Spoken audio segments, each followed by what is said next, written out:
আশ্চর্য সফর। এই তারিখটা ছিল রজবের 26 দিবাগত রাত। জিবরাইল আমার বন্ধু উম্মতের মায়ায়, উম্মতের ব্যথায় ব্যথিত, ভালো পোশাক নবী কোনদিন গায়ে দেয় না। জান্নাত থেকে ভালো পোশাক নিয়ে যাও।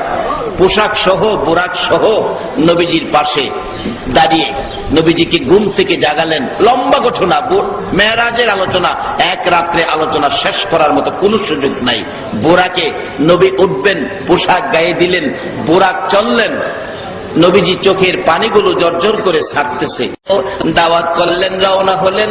আমার নবী মক্কা থেকে রওনা হবেন, বোরাকে উঠবেন। 2 রাকাত নামাজ আদায় করেছে। 2 রাকাত। কিছু ভাইয়েরা কয় মেরাজের কোন নামাজ টামাজ তো আমরা পাই নাই। নামাজের আনুষ্ঠানিকতাই তো হলো মেরাজের রাত্রে। নামাজ পাইলাম ওই তো মেরাজের রাত্রে। নবীজি বোরাকে উঠলেন, বাইতুল্লাহ থেকে একটানে বাইতুল মুকাদ্দাস মেরাজে যাবেন। উম্মতের ব্যথায় ব্যথিত নবী, চোখের পানি ঝরতেছে। নবীজি ইমামতি করবেন। আজান হলো, বাইতুল মুকাদ্দাস সমস্ত নবী রাসূলগণকে উপস্থিত রাখলেন। কেন? আমার নবী আসতেছে, আমার বন্ধুকে আনুষ্ঠানিক বিদায় দিতে হবে, আনুষ্ঠানিক বিদায়। সকল নবীকে উপস্থিত রেখে নবীজি ইমামতি করবেন। এখানেও নামাজ, এখানেও নামাজ। তারপরও কই নামাজ বলে নাই। নবীজি কয় নামাজ আছে, আর আপনি যদি কোন নামাজ নাই, কথাটা কি গ্রহণযোগ্য হবে? আমার নবী মেরাজের সফরে চলছেন। একের পর এক আকাশ পার হয়ে, সপ্ত আকাশ পার হয়ে সিদরাতুল মুনতাহা জিবরাইল নবীজিকে বোরাক থেকে নামিয়ে দিলেন। যেখানে নামাইছে কিতাব লেখে একটা বড়ই গাছ। বড়ই গাছ চিনেন না? বড়ই গাছের নিচে জিবরাইল কয়, হুজুর নামেন, নামেন, বোরাক থেকে নামেন। আমার নবী কয়, জিবরাইল আমি কি আল্লাহর কাছে আইসা গেছি? কয় না, অনেক দূর। আমার এখানে নামাইতাছস? হুজুর এখানে আমি জিবরাইল আর যাইতে পারি না। তাইলে এই নবীর ক্ষমতা কি জিবরাইলের সমান না বেশি? কারণ কেউ যদি কয় নবী আমার মতোই, তাইলে কথাটা সত্য হবে না মিথ্যা হবে? জিবরাইলের ক্ষমতা যেখানে শেষ, আমরা নবীর ক্ষমতা এখান থেকে। আমার নবী কয়, এখানে আইসাই ইব্রাহিম আলাইহিস সালামের সাথে মাতবুরি করছো? জি হুজুর, এখানে আর যাইতে পারি না। জিবরাইল, ইব্রাহিমের কইছো কথা থাকলে তোমার কাছে কইতো, তুমি জিবরাইলের কোন কথা থাকলে আমার কাছে কও, আমি একবারে নিকটে যাব। জিবরাইল ডাকে, ইয়া রাসূলুল্লাহ, মনে বড় আশা একটা কথা আল্লাহর কাছে পৌঁছানোর জন্য। কি কথা রে জিবরাইল? আল্লাহর নবী গো, একটা কথা আপনার কাছে বলে দেব, প্রশ্নটা তুলে ধরবেন আমার প্রভুর দরবারে। কি প্রশ্ন? আপনি নবীর উম্মত যারা হবে গো, আপনার উম্মতের হাসরের ময়দানে 30,000 বৎসরের রাস্তা ফুলসিরাতের ফুল, হীরার চেয়ে তার, চুলের চেয়ে চিকন। আপনার উম্মতের পার করে দেওয়ার জন্য আমি জিবরাইলের 600 নূরের পাখা বিছাইতে চাই। এই দরখাস্তটুকুন আপনার উম্মতের পক্ষে আল্লাহর কাছে বলবেন আমার কথাটা। আমার নবী খুশি হলেন। জিবরাইল বলবো খুশি হলাম। আমার আল্লাহ বলেন, বন্ধু গো, জিবরাইলের দরখাস্ত আপনার উম্মতের জন্য আমি আল্লাহ কবুল করে নিয়েছি। এমন সময় আরো কথা হয়েছিল, শুধু এখানে ওয়াজ করলে 2 ঘন্টার ব্যাপার।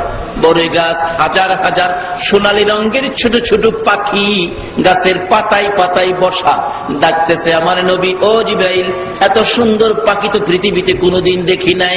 জিবরাইল বলেন, হুজুর এটা পাখি নয়, এটা হলো আল্লাহর রহমতের ফেরেশতারা। হুজুর প্রভুর দরবারে দরখাস্ত করেছে, আবদার করেছে, আকাঙ্ক্ষা করেছে আপনি নবীকে এক নজর দেখার জন্য। বলুন এই নবীর জন্য রহমতের ফেরেশতারাও পাগল হয়েছে কিনা?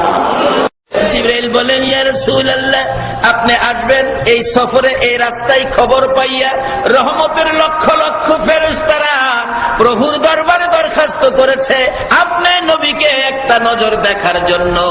যারা আপনি নবীকে দেখার জন্য দরখাস্ত করেছে, আমার আল্লাহ ওই ফেরেশতাদেরকে সোনালী রঙের পাখি বানাইয়া বড়ই গাছে বসাইয়া রাখছে। বসে থাক, অপেক্ষা করো, এই পথেই আসতেছে আমার নবী, তোমরা মন ভরে দেখবে। হুজুর, ওই ফেরেশতারা আপনাকে মন ভরে দেখতেছেন।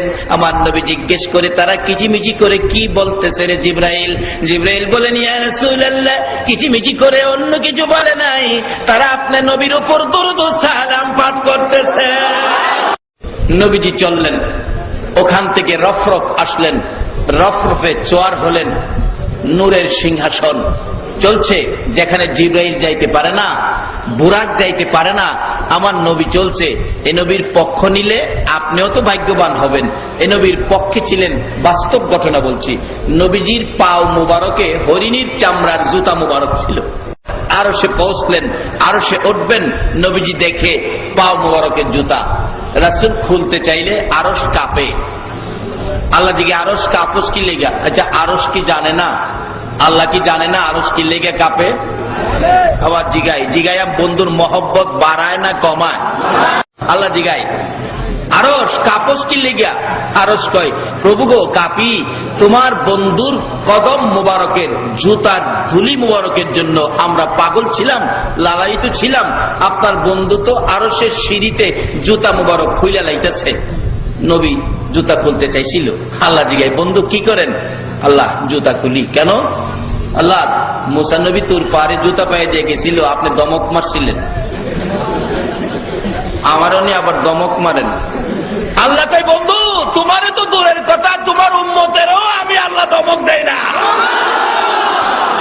কুরআন শরীফ, কুল ইয়া ইবাদিয়াল্লাযীনা আসরাফু আলা আনফুসিহিম লা তাকনাতু মির রাহমাতিল্লাহ।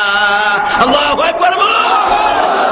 অন্যান্য নবী রাসূলকে পর্যন্ত ধমক মারে, আর এই নবীর উম্মত গুনাহ করলেও আল্লাহ নিজে ধমক না দিয়া নবীজিরে কয়।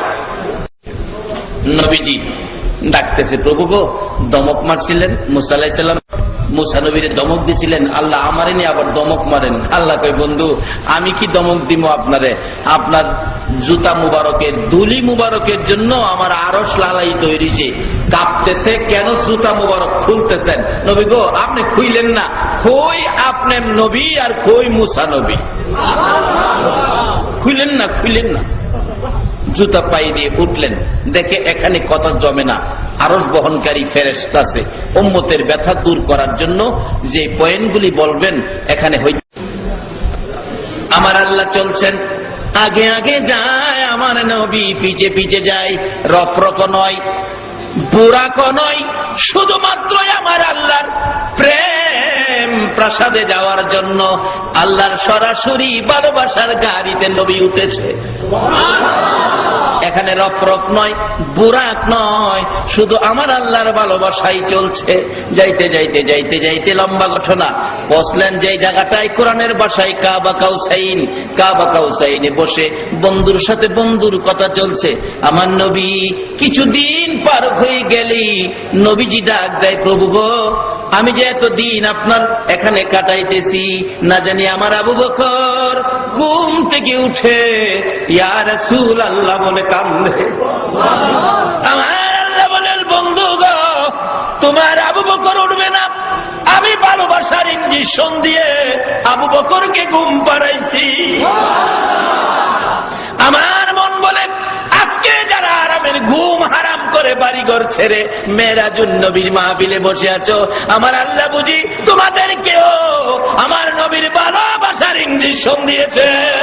আমার আল্লাহ কয়, বন্ধু গো, সব ঘুম পাড়াইলাম, গাছপালা পর্যন্ত, চন্দ্র সূর্য পর্যন্ত তোমার ভালোবাসায় ঘুম পাড়াইয়া রাখলাম।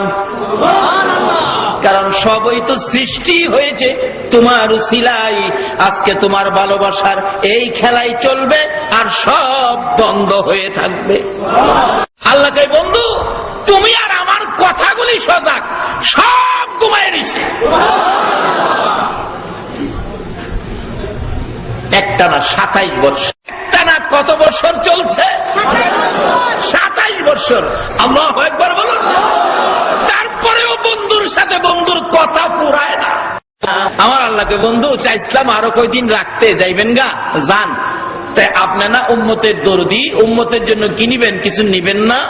আমার নবী এইভাবে 2টা হাত বাড়াইছে, আল্লাহ গো দেন, আমার উম্মতের জন্য দেন।